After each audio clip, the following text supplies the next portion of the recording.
Hi everyone, it's Megan from Catherine James. One of the reasons why we love talking about gemstones and jewelry so much is because they essentially last forever. And so not only do they hold a lot of value, but they also have so much history, and not only in your own family, but really in the entire world. And so we really feel like every jewel has its own story to tell. Today we're going to be talking about some of the world's most famous ancient gemstones. The first gem we're going to talk about is one of the oldest diamonds ever still in existence.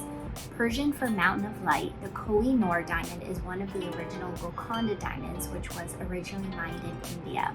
When it was found, it was 191 carats, and of course it has a very long and much contested history filled with lots of twists and turns.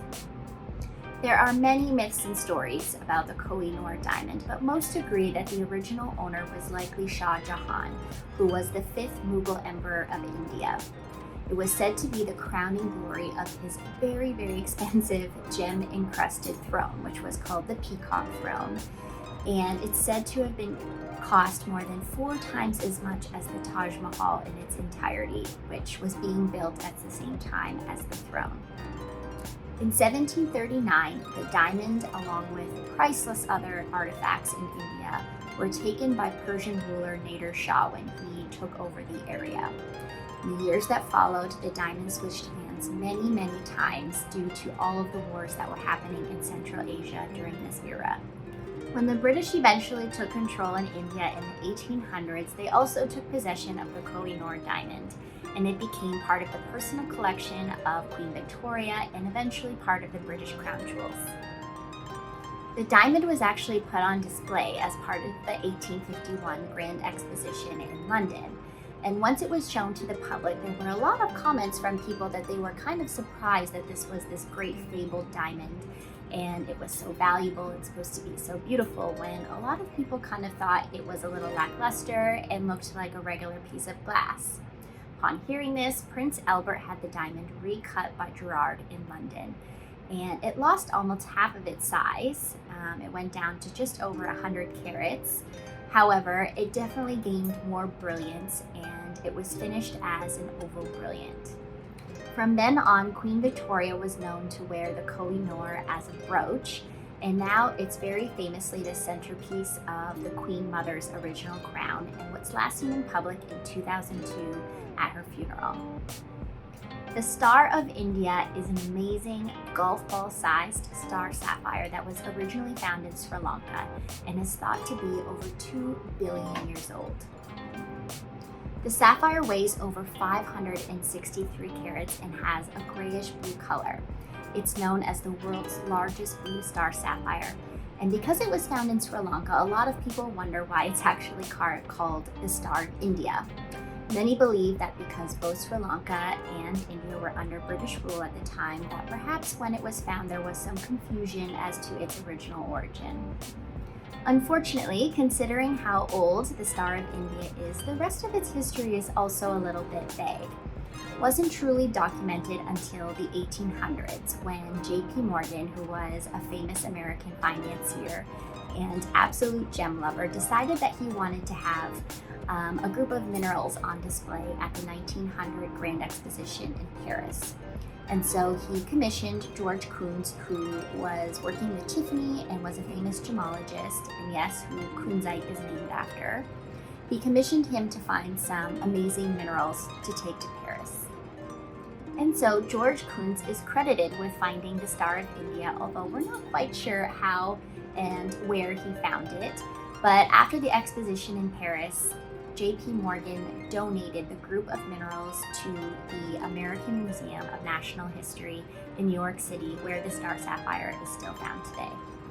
Quite shockingly, the story of the Star of India did not stop there, and in fact, on the eve of Halloween in 1964, the American Museum of Natural History had a major gem heist, and the Star of India was actually stolen along with over 20 other amazing specimens of famous different gemstones and diamonds. Luckily, the perpetrators were found only a couple of days later, and they reportedly got into the museum by leaving a window open in the washroom and used it to enter the museum. And even though the Star of India in particular did have an alarm system protecting it, for some reason it wasn't working or maybe wasn't turned on that evening, according to reports. And in fact, it was actually found in a locker in a bus station in Miami, if you can believe that. But luckily it was returned to the museum, although not all of the gems were recovered. And of course, you can still find it on viewing there today. Similar to the Koh-i-Noor, the Hope Diamond is a Golconda diamond that was originally mined in India in the 1600s. It also has a very twisted and contentious history, but is perhaps most famous for its mythical curse and for maybe inspiring the heart of the ocean jewel that appears in the film Titanic. The Hope Diamond, of course, existed at that time, but was never actually on the Titanic itself. It's believed that the Hope Diamond was originally cut from the Tavernier Blue Diamond, which was an amazing gem, documented to be over 112 carats, and was purchased in India in the late 1600s by a French merchant named Jean-Baptiste Tavernier. Eventually, the Tavernier Blue was sold to the French royal family, where it remained in the French crown jewels, and from then on it was known as the French Blue. Of course, as part of the French crown jewels, the diamond was worn eventually by Marie Antoinette. And this is perhaps when the myth of the curse began, because of course during the French Revolution, Marie Antoinette was eventually beheaded, and most of the French crown jewels were stolen, including the French Blue in 1792. After the gem was stolen, it took almost 50 years for the French Blue to resurface again. And finally, in London, it was documented to be part of the gem collection of Henry Philip Hope. Many generations of the Hope family hung on to the diamond, which is when it started to become known, of course, as the Hope Diamond. Fortunately, they eventually had to sell it to pay off debts. And again, the diamond ended up switching hands many times by people who were fascinated by it and of course wanted to own it, but in the end couldn't afford it and had to sell it again to repay debts. Again, the idea of the curse kind of followed the diamond around because everyone who owned it kind of came into financial trouble and had to unload it again quite quickly. Around the same time, Pierre Cartier, the famous jeweler, had just established a new branch of Cartier in New York City. And he was a very wise businessman, and he was very concerned with making sure that Cartier as a jewelry house had an amazing reputation and was only really known for dealing with famous, very large gems. And he knew that obtaining the Hope Diamond would help further put Cartier on the map, even though it was extremely expensive and would definitely put financial strain on the jewelry house. However, it became known that the Hope was being sold in Paris, and he did buy it for 500,000 francs, which now would be just over $2 million US. It still definitely was risky business for Cartier, and Pierre knew he couldn't hold on to the Hope Diamond for long. And he knew he needed to find someone who was intrigued enough by the Hope Diamond and its amazing history, but not scared off by the potential idea of it being cursed. And so with this new branch in New York City, he knew that an American heiress was probably his best bet because they were very wealthy and eager to show off their newfound wealth. And so he turned to Evelyn McLean, who was a very young and very well-off American heiress who he'd already sold a couple of very famous jewels to.